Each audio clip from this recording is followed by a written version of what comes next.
Today I'm going to talk about the solar system. I know you all know about the solar system, but I'm going to tell you a few interesting facts and maybe facts that you know, maybe facts that you don't. So, and a bit about our galaxy and the Andromeda galaxy. So the Milky Way galaxy. So our solar system is located in the Milky Way galaxy, and the Milky Way galaxy is super big, way bigger than our solar system. And it has multiple stars, multiple solar systems, multiple planets, and all of that. And soon, in 4 billion years, scientists think that the closest neighbor to the Milky Way galaxy, the Andromeda galaxy, will collide with the Milky Way galaxy, and it will be called the Milkomeda galaxy. So, the solar system is about 4.6 billion years old, and it has 8 planets, 5 dwarf planets, 170 more than thousands and millions of asteroids. Super a lot of asteroids and comets. So, the thing that is the sun is at the center of the solar system. It's the brightest object in the solar system, and it gives us light and warmth in the day. And the first planet from the sun is Mercury. Mercury is the smallest planet in the solar system, and it's the coldest in the day over there, and it's coldest in the night over there, and it's the hottest in the day.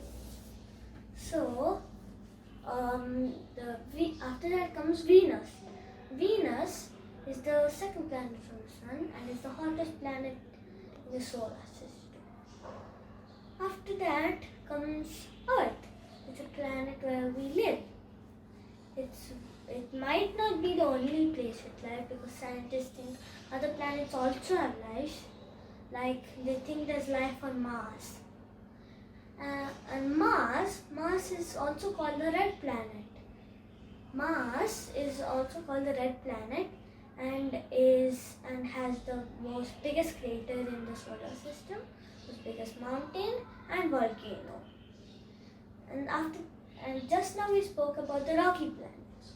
After that come the gas planets. So Jupiter is the first gas planet from the sun, and I think you would know about Jupiter. It's the biggest one, and it has the Great Red Spot. So the Great Red Spot has been raging for 300 years, and the Great Red Spot is also 3 times bigger than Earth's hurricanes today. So all gas planets have rings. But after Jupiter, Saturn comes. Saturn has the most tremendous and beautiful rings. After that comes Uranus. Uranus is tilted, so that's why its rings are vertical. So after that comes Neptune, the last planet from the sun. So Neptune is the windiest planet in the solar system. You just fly in there like this.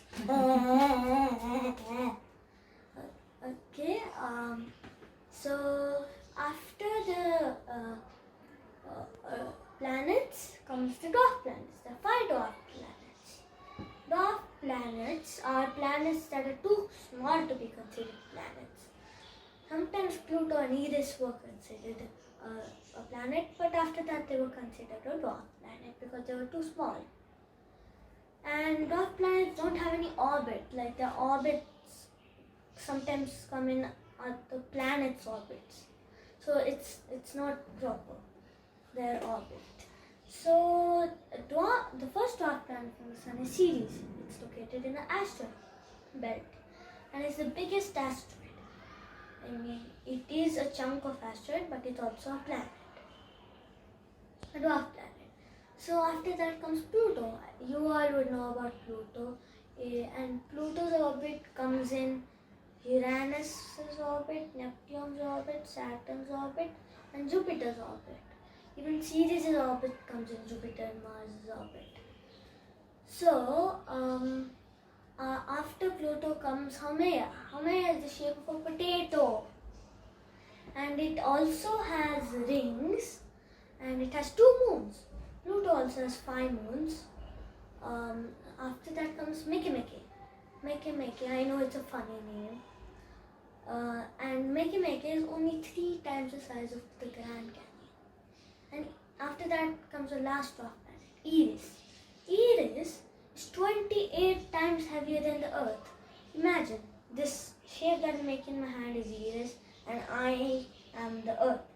And this small thing compared to Earth is a dwarf planet and 28 times heavier than Earth. And Eris was also considered a dwarf planet, just a planet before, with Pluto. But after that, scientists found out that Eris was 27 kilometers smaller than Pluto. That's why it was considered a dwarf planet. After that, I think you would have been wondering about the asteroid belt when I told about Ceres. So the asteroid belt contains asteroids that are small chunks of rocks, space rocks. Most of them are in the asteroid belt, but a few just float in space. So after that comes comets. Comets come from the Oort cloud that are remains of the solar system from the time when it was formed, and it comes from the Oort cloud is what protects the solar system. It's like the Earth's atmosphere protects us. So the solar system, the comets, they all of them have a different orbit, and they come from the Oort cloud, and on all comets are icy chunks of space rock that come from the Oort cloud. And after that, the main home becomes the Kuiper belt. Some of the comets also come from the Kuiper belt, not the Oort cloud. And each comet has a different orbit. And the most famous comet is Halley's Comet. I think all of you would know about that. And after that comes our moon. Our moon is the 5th largest moon in the solar system and Earth's natural satellite. There are many other moons like Titan, that is the 2nd largest moon in the solar system of Saturn's. And so I hope you learned about the solar system, and if you have any questions, you can ask me. I have a question. What? Do dwarf planets have moons as well? Yes, they do. Like Pluto, it has 5 moons, and Haumea has 2. Okay. Any more questions? Thank you.